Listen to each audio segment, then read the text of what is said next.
I was fired from my family's business for refusing to work for free.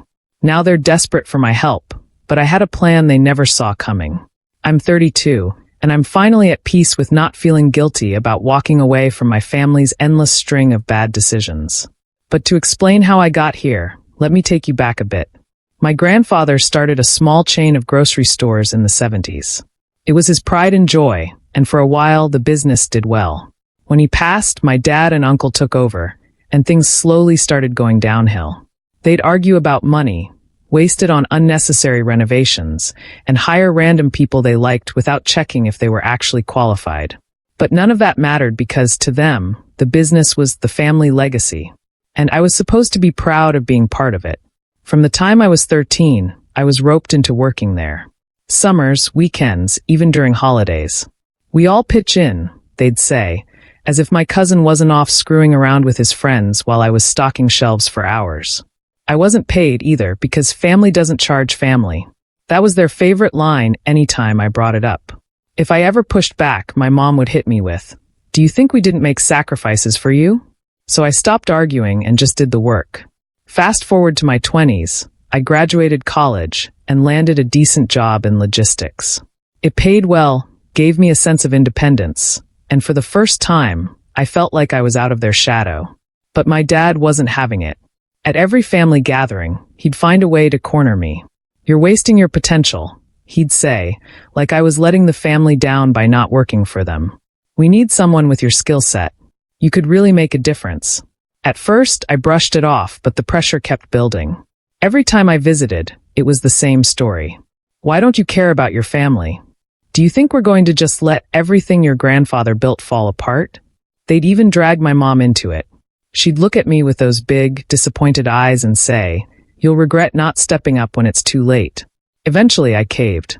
My dad made it sound like I'd be coming in to save the day. "We need fresh ideas," he said. "You'll have control of the marketing department. Full creative freedom. It's exactly what you're good at." He conveniently left out that I'd barely be getting paid, but by that point, the guilt had done its job. I figured, what's the harm in helping out for a while? The harm was obvious the second I stepped into the office. The marketing department was a joke, a desk crammed into a corner and a pile of dusty flyers. The website was from 2005, and they didn't even have a social media presence. I rolled up my sleeves and got to work anyway, only to hit wall after wall. Every idea I had was shot down. "Social media is just a fad," my dad said. "We don't need it. Updating the website. Too expensive. New promotions? We've always done fine without them." It wasn't just frustrating, it was insulting. Meanwhile, my uncle's son, my cousin, was hired around the same time as a consultant. That was code for sitting around all day drinking coffee and scrolling on his phone. He didn't even try to hide it. I'd be busting my ass, and he'd be in the break room laughing at YouTube videos. And guess what? He was making double what I was. When I brought it up, my dad didn't even pretend to care. "He's not family, so we have to pay him more to keep him around. You, on the other hand, should be doing this out of loyalty." That was the first big blow. The second came when my uncle stole one of my ideas. I'd worked for weeks setting up a partnership with a local farm-to-table supplier, something I knew would bring in new customers. Right before the deal went through, my uncle swooped in, took credit for it, and got himself a bonus. When I confronted him, he laughed.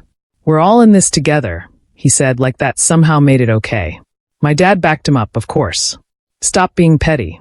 It's not about who gets credit." I couldn't take it anymore. After a year of being treated like a doormat, I quit. My dad called me selfish. My mom cried and said I was letting the family down. My uncle told me I'd never find a job as fulfilling as working for the family.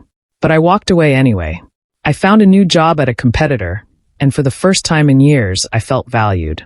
I made good money, I had control over my work, and I didn't have to deal with my dad breathing down my neck. But of course, my family wasn't going to let me go that easily. Every few weeks, my dad would call, asking for just a little advice. At first, I'd give it, mostly out of habit, but it quickly became clear he had no intention of paying me for my time. One night, after an hour-long call about suppliers, I told him, "If you want me to keep helping, I'm going to need compensation." He laughed. "You're really going to charge your own father?" That's when I started saying no. No more free advice. No more favors. If they wanted my help, they could pay for it like anyone else. For a while, I thought that was the end of it. Then the pandemic hit, and everything went to hell. The business was already struggling, but the lockdowns, supply chain issues, and rising costs pushed them to the brink. Stores were closing, debts were piling up, and they were desperate. One night, my dad called. His voice was shaky, something I'd never heard before. "We're in trouble," he said. "We need your help." I could have said no. Honestly, I should have. But I also knew that if I was going to step in, it'd be on my terms. I spent the next week putting together a proposal. 1. I'd get an ownership stake in the business. 2. I'd have full control over operations, without interference from my dad or uncle. 3.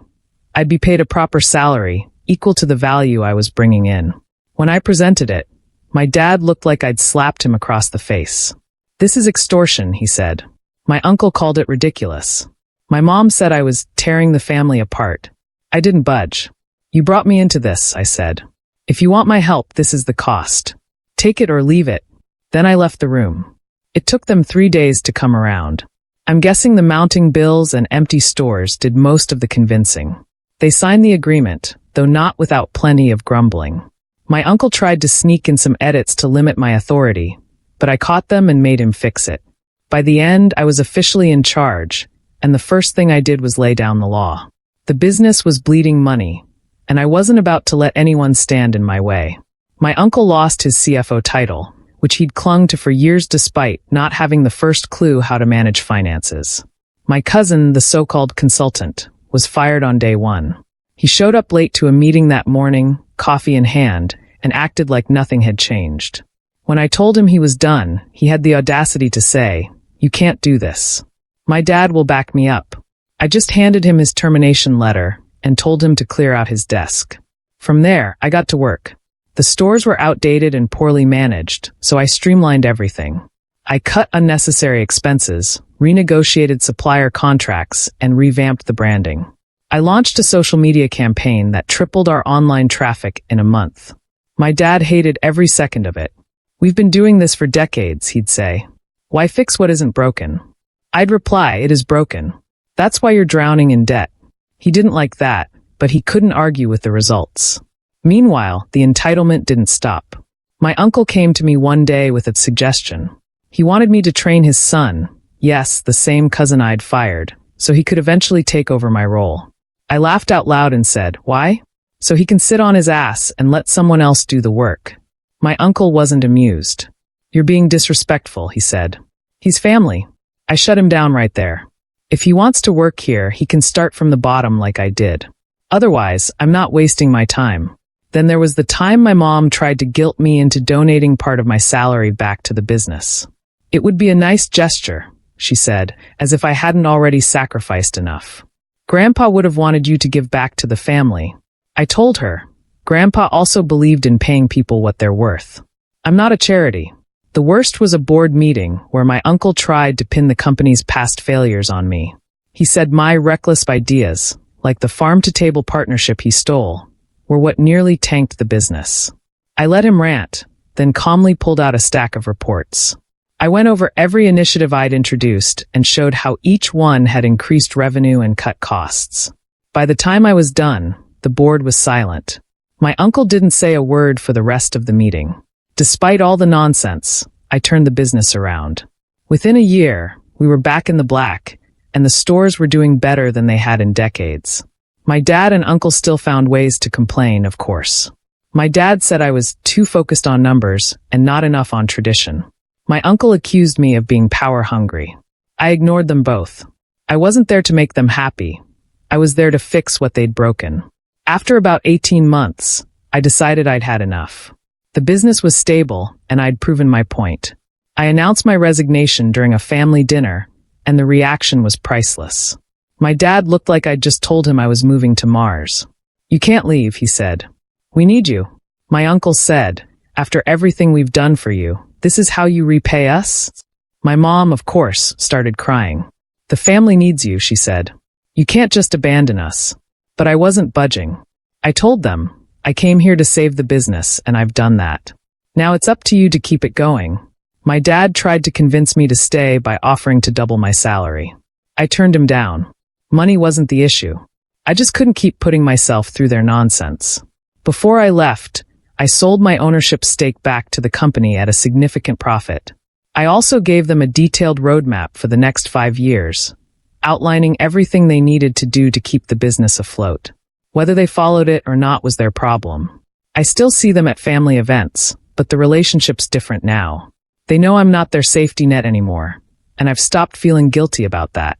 My dad still tries to guilt me every now and then, saying, "Your grandfather would have wanted you to stay." I just smile and say, "Grandpa also would have wanted you to pay me fairly." Helping them was the hardest thing I've ever done, but it taught me a lot. I learned how to stand my ground, even when it meant disappointing the people I cared about. I also learned that loyalty doesn't mean sacrificing your own well-being. Sometimes the best way to support your family is to let them figure things out on their own.